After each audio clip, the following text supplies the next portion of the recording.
অবহেলিত এবং ওনাকে ভুলিয়ে দেওয়ার চেষ্টার জন্যই 1947-এর 20 জুনকে পশ্চিমবঙ্গ দিবস না করে পয়লা বৈশাখকে পশ্চিমবঙ্গ দিবস হিসেবে ঘোষণা করেছে। আজকেও আপনি দেখবেন রেড রোডে সরকারের পক্ষে কেউ মাল্যদান করতে এখনো অবধি আসেনি, বা পিডাব্লিউডি থেকে যেটুকু ব্যবস্থা থাকে সেই ব্যবস্থাও তারা করেননি। দ্বিতীয়ত দেখবেন পশ্চিমবঙ্গ বিধানসভা ছুটির দিন। এই বিধানসভা মানে সরকার নয়, মানে এখানে কোনো মন্ত্রী যদি মাল্যদান করতে আসেন সেটা কিন্তু তার দলের পক্ষেই এসেছে। বিরোধী দলনেতা এবং 2 এমএলএ বিজেপির এসেছেন, সৌমেন রায় এবং অশোক দিন্দা। আমরা কিন্তু বিজেপির পক্ষ থেকেই মাল্যদান করতে পেরেছি। এই বিধানসভার কাস্টোডিয়ান হচ্ছে স্পিকার। স্পিকারের অবর্তমানে সেকেন্ড পার্সন হচ্ছে, অথরাইজ পার্সন হচ্ছে ডেপুটি স্পিকার। আপনি দেখবেন আজকে স্পিকার সাহেবও আসেননি, ডেপুটি স্পিকারও আসেন। স্পিকার সাহেবের ব্যক্তিগত অসুবিধা, শারীরিক অসুবিধা, প্রি অকুপাইড প্রোগ্রাম থাকতে পারে, সেই কারণেই ডেপুটি স্পিকারের পদ ক্রিয়েট করা হয়। তাহলে এইখান থেকেই প্রমাণ হয় যে এরা কি ধরনের এইরকম একটা বড় মাপের শিক্ষাবিদ, এত বড় মাপের একজন বাঙালি, ধুতি পাঞ্জাবিতে থাকা বাঙালি ও রেপুটেড পরিবার, স্বাধীনতা সংগ্রামী, তার প্রতি এদের মানসিকতা এগুলো থেকে বোঝা যায়। এর আর কি বলবেন? বলছি ঝাড়গ্রামে বিধায়ক রাজ্যের মন্ত্রী পরিকল্পনা মাফিক কি করা হচ্ছে না, অবজ্ঞা। আলোচনা করেছে তা নয়, না গেলেও হবে, না গেলেও হবে। সুরাবর্দী বা মোহাম্মদ আলী জিন্না নয়, তাই না গেলেও হবে।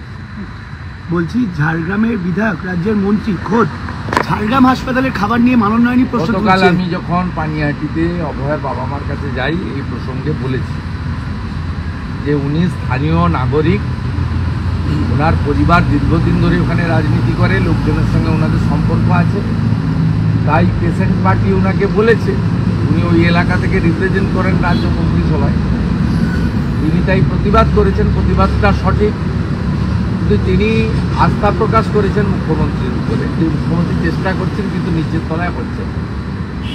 মুখ্যমন্ত্রী তো 2025 সালে শপথ নেয়নি, মুখ্যমন্ত্রী তো 2011 সালে শপথ নিয়েছেন।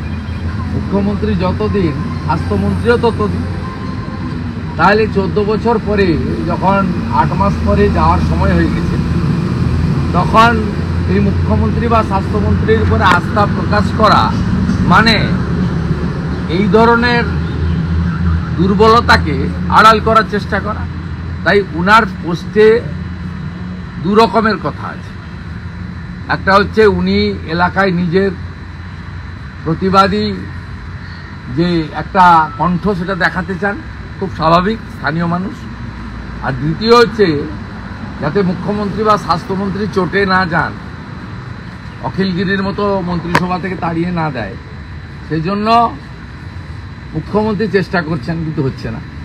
আর এখানে মুখ্যমন্ত্রী তো সব, চিফ সেক্রেটারিও মুখ্যমন্ত্রী, হোম সেক্রেটারিও মুখ্যমন্ত্রী, বিধানসভার অধ্যক্ষ মুখ্যমন্ত্রী, এখানকার পশ্চিমবঙ্গ মানেই তো মুখ্যমন্ত্রী। চ্যানেল মানেই মুখ্যমন্ত্রী, পোর্টাল মানেই মুখ্যমন্ত্রী। আর খবর কাগজ সকালবেলায় বেরোয় 4 বছর বিরোধী দলনেতার নাম লেখেন, তাতে আমার কোনো অসুবিধা নেই। সে হোর্ডিং দেয়, ভগবান ছাড়া আমরা কাউকে বিশ্বাস করি, আর মমতা ছাড়া আমরা কারো চটি জানি না, সবই তো না। গতকাল রাজ ঠাকরে এবং উদ্ধব ঠাকরে এক হয়েছেন 20 বছর পর, এবং মহারাষ্ট্রে বলছি হিন্দি চাপিয়ে দেওয়ার চেষ্টা করছে বিজেপি। এবং এই রাজ্যের মুখ্যমন্ত্রী অভিযোগ করে থাকেন যে বিজেপি শাসিত রাজ্য, যেখানে বাঙালি দেখলে আটক করা হচ্ছে, এত বাংলা বিদ্বেষকে। একদম ভুল করে। বাঙালিকে ফুল দিয়ে বিজেপি তার পথ চলা শুরু করে, তার নাম ডক্টর শ্যামাপ্রসাদ মুখার্জি। এইসব কথাবার্তা বলে লাভ নেই। রোহিঙ্গা মুসলমান বার্মা থেকে এসে কক্সবাজারে থেকেছিল, তারপরে বাংলা শিখে টিকে এসে গোটা ভারতে ঢুকে পড়েছে। 540 কিলোমিটার বেড়া নেই। স্বাভাবিকভাবে